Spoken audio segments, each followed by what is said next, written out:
Good afternoon everyone. So Deepawali का माहौल बिल्कुल सेट हो गया है। दीपावली है, कल भी छुट्टी, परसों भी छुट्टी, अखबार में आज भी कुछ नहीं है। अच्छी बात यही है। सो जो भी है इसी में काम चलाते हैं, है ना। तो भाई पहले ऐसा है कि कुछ मूवी देखने लायक आई नहीं है, and apart from that there are some 5 and 6 news which we can find. One is subnationalism, though not direct mention of it is there, but language politics reimagined, and it is related with the issue of Tamil Nadu politics that is happening. So we will discuss that what is subnationalism in that case. Further, the issue that we have discussed about the Qatar modern slavery day before yesterday, on that case Center in Telangana has offered the victims and the relatives of the persons who are dead some jobs. So probably it's just kind of no strong actions has been taken. It has not become any international issue.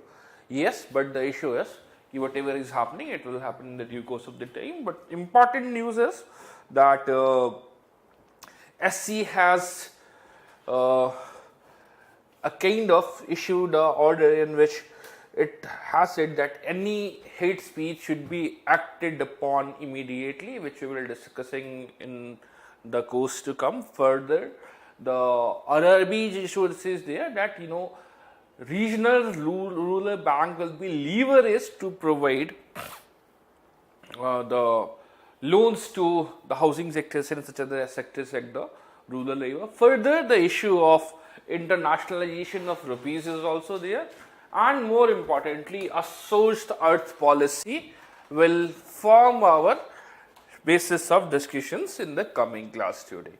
Now, starting with the prelims fact that what is Scorched Earth policy, and we have been reading it quite frequently in history or any other topic of, or probably in the newspaper also.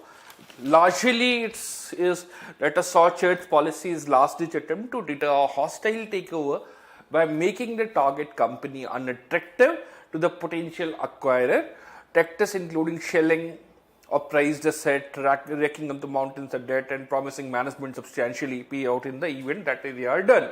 So this is largely in context to the business use, but largely if we say that Scorched Earth policy is generally followed during the course of war which Russia is doing right now. They are bombing the regions so that Ukraine cannot make the advances in it, and probably in the context of history it is also used when British followed the Scorched Earth policy during the course of Second World War, and even during the courses of the Second World War, when particularly there was reversal of the British Indian forces. So this was the issue about the Scorched Earth policy. And the important terminology can be used in any form, so probably this can be a context too. Now the other issue is subnationalism, related with the paper 1, paper 2, paper 3, anywhere. And the important point of discussion in this case will be what is subnationalism. Further, what will be regionalism, and is subnationalism different from regionalism, and if there is difference, what is the difference, and can subnationalism be always a threat to the overall nationalism, or can regionalism be in the form of subnationalism? Can it be a threat to the overall discourse in the progression of nationalism? So this is a topic which is frequently in the news, and it is related with the relevant part of the section 1, paper 1. Paper 2 also, in some form it can be there. So this is the issue which we will discuss today. Now, subnationalism, it is the idea of asserting the nation's interest of one's own state, region, province as separate from the interest of the nation and the common interest of all other states, provinces. Okay? Not clear. So it is the idea of asserting the interest of one's own state, region, provinces as separate from the interest of the nation and the common interest of all other state regions. See, basically, largely it pertains to that it is regionalism essentially. And what is regionalism? When you are, any of these can be followed. But what is nationhood? Nationhood is basically psycho-sociological reality based on notion of some common identity, and these identity can be tool of subnationalism also. For example, Tamil language, and there has been many incidences in the past too. Tamil language, and this is the issue which is frequently recurring, that there is an imposition of Hindi on non-Hindi speaking population, and this is the region based on which DMK party was formed. So nowadays, with the issue of the imposition of Hindi language and the promotion of Hindi language, the recurring thing of the DMK politics is also occurring. So the next idea that we wanted to discuss in this part is subnationalism threat, or is regionalism can be threat to the development of the nation? Now in this context, it is important to understand that, and it would be surprising for I believe that most of you, that UP, or as we call Central Province at the time of independence was one of the best governed state after independence or during the time of independence. But it was the feeling of subnationalism. That developed most of the state as we know it. For example, Kerala, Tamil Nadu, the healthcare benefits, the other benefits, and they have developed during the course of 20 years, feeling a kind of competition. So you see that a sense of competitive federalism was also witnessed during this course. Further, the identity was developed in the case of Rajputana, where they protected themselves against the other states, Rajputana. Similarly, a Bihari identity developed after 1990 based on the promises of Lalu Yadav, and this identity prepped itself against the development in the other state, and migration and such things started occurring. So nationalism, when subnationalism, when it is within the limit, it helps in the development of the state. And these are the issues: separate flag for Telangana, which you have heard during the 2018 parade. Further, new idea, as this is not the idea, as many instances in the past and some provisions of the constitutions did inherently promote the idea. So we know about it. 371 can be there, 16.4 can be there. So these are the incidences which promotes subnationalism. And basically how it is different from regionalism, it is based on the promotion of a particular region. For example, it can be the development of the many affirmative policies or reservation policies for the locals are being followed. It is not subnationalism, it is promotion for some of the particularly impacted people, though obviously out of the compulsions of the democratic politics. But largely subnationalism is that you create an identity based on some idea of psycho-socio realities. In this case, it is the Tamil language.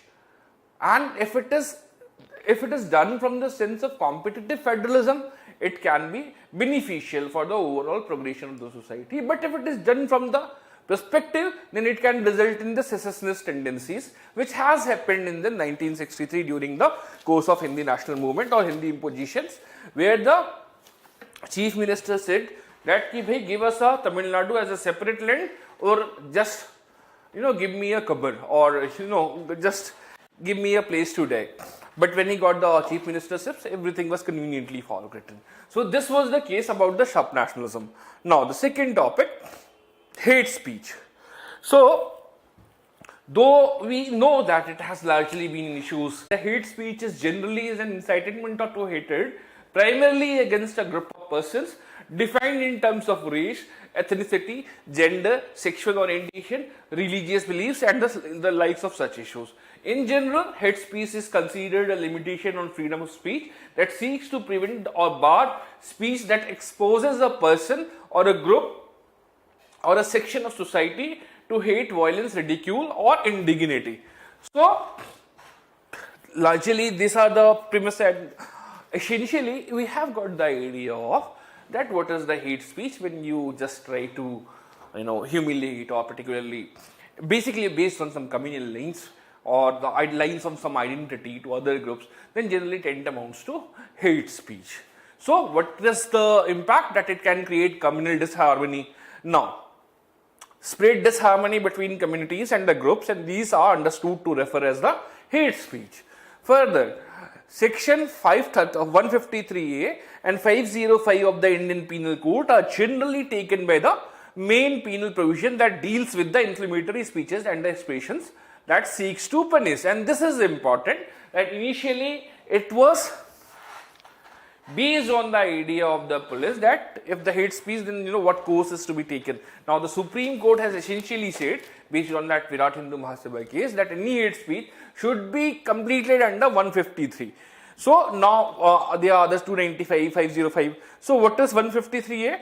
Promotion of enmity between different groups on grounds of religion, place of birth, residence, language, doing acts prejudicial to the maintenance of disharmony is an offence punishment with the 3 years maximum punishment. Imprisonment, sorry. Section 505, statement conducive to the public mischief. The statement, publication, reports or rumor that is penalized under Section 505(1)(a) should be one that promotes mutiny by the armed forces or cause such fear on the alarm that people are included against the state or the public tranquility, public peace. This attracts a jail terms of up 3 years. 505. So largely these are the section. 5 years, hatred, community. The point that we wanted to make, and the point is that how it can be regulated. And what are the contraventions and what are the issues and regulation of these acts? So, well-intentioned, increases the power of the state. Hate speeches are political, so it is very hard to define hate speeches. Further, there are legal complications to solve this, to resolve this.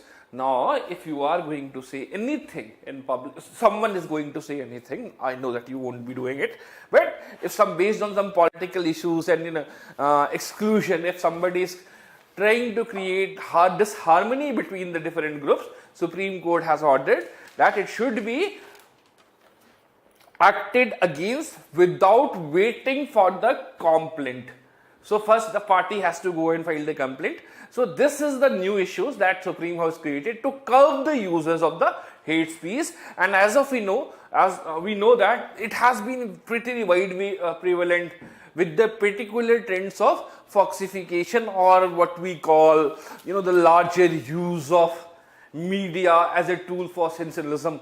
So media is one of the most, right now in these days, the 23, 24 panel discussions are one of the most important source and become as tool for the hate speech. We have seen that what has happened in the case of Nupur Sharma and such other people. So this is the part related with the RRPs. Now, sorry, hate speech. Now we will directly jump to the RRBs wala part. Yes, but before, there is a very small piece of the news, and it just highlights that what is the use of empathy. Now, the constable of Delhi police empathized with someone who was cheated in the case of cyber fraud, and she just put herself as a decoy and arrested the culprit. So, if police is acting with the sense of empathy, the problems can be solved. That's why in various commission recommendations, it is mentioned that police or any of the police reforms should also include the element of empathy.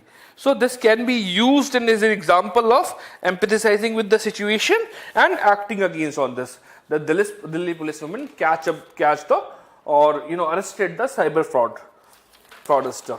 Now, further, there is this repetitive line that good terror and bad terror cannot exist, and based on that, we are not talking with the countries who promote the bad terror or the distinction between good terror and bad terror. Largely issue of with the China, that China has been repeatedly trying to block the issue of LET and Masood Azhar.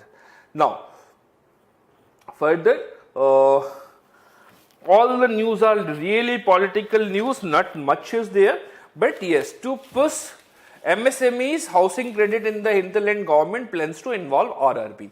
Now this is the new step, and these are the certain provision. It will provide credit to the rural consumer. The government is planning the leverage of 1500 odd strong network of the 43 RRBs in the country by asking them to expand their portfolio in the new segments, which is MSMEs or rural credit. Rural credit still was not undercovered in the priority sector. So now this will be the part, and it is the part of ACE reforms which will try to modernize the system of RRBs further. Providing RRBs a new mandate may serve two purposes. It will help them expand their business by leveraging their huge referral networks and local understanding, and also enhance the credit access to the rural consumer for purposes such as education, housing and micro business. So this is the line of the government, and it is largely written in the newspaper. But the analysis is RRB sufficient or capable enough to handle these new changes? What about the overall NPAs of the RRB? Isn't RRB a loss-making organization? What is the overall structure? So we will try to analyze that also, and that is we have some data based on the NABARD that 26 RRB earned a profit of 2200 crore roughly, and 19 incurred losses of 4400 crores. So you see that NPA in the RRBs are still high. Further, the NABARD data further said that data uploaded by the RRBs in the Ensure portal as on March 31, there are 40 RRBs functioning in 685 districts of 26 states and 3 UTs. RRB were sponsored by 15 commercial banks and operating through a network of 2100 850 branch. So you see that reach is very high, but the profit, what is this profit? And this is where the problem lies, that though it is a well-intentioned policy, but where are the resources to support it? Okay, so in this case, this part you will understand this part, that new mandate may serve two purposes. It will help them expand their business by leveraging their rural network. Now MSME, they will want to get more profit and then start supporting it, education, housing and micro business. So we have seen that how the rates of education are increasing. Now further, gross non-performing asset as in percentage of gross loan outstanding of RRBs declined to 10.4% as on March 31, 2022. So basically what this is highlighting that RRBs are better positioned to understand the local reality of any situation, of any issue. This is the case, that's why the government has decided so that RRB can expand their business as per the ACE norms. So this was about the analysis of RRB. Now, when you don't have the news, then you have to make one. And this is the art that one can learn from the media channels, that how to create a news.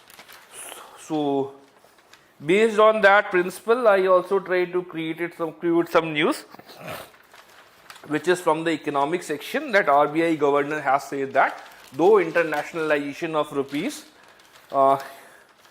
is dangerous, but it can have its advantage and disadvantage as well. So this is the business based news, and this is the analysis. So what is internationalization of rupees?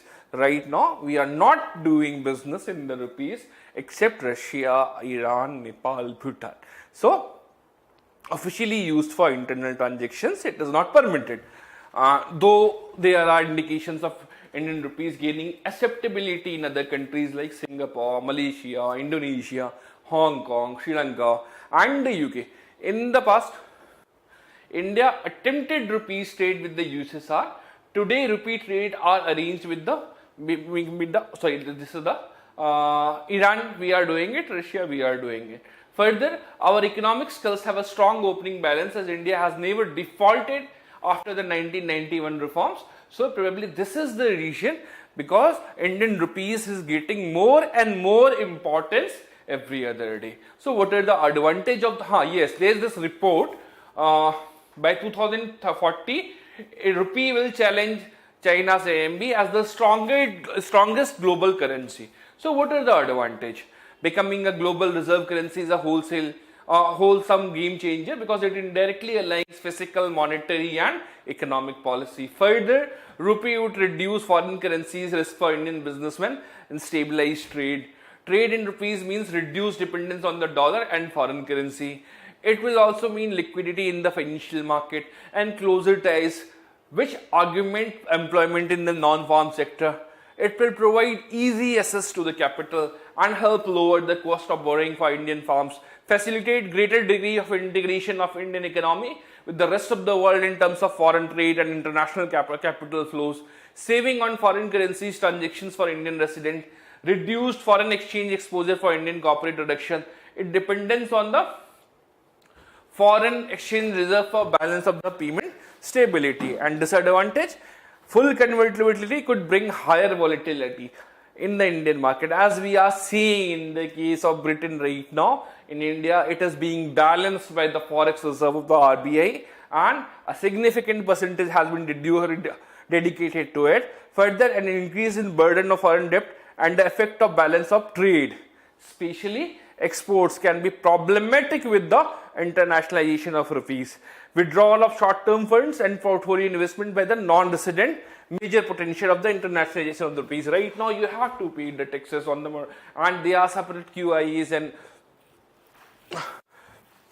there are different channels. Okay, for example, qualified institutional investors that they bring, and the moment it will start, they will started investing in the rupees, and the volatility in the share market can be witnessed. So both advantage and disadvantage are there on the basis of internalization of the rupees. So these were the roughly broad news that can be analyzed with the help of today's paper. And there is this news: Imran Khan disqualified, not relevant per se. It is ongoing process in Pakistan. No issues, not of any relevancy to us. Climate change could trigger viral spillover. We have seen that this is the news, but I believe that I have discussed in one way or other that what we are witnessing is local globalization of disease.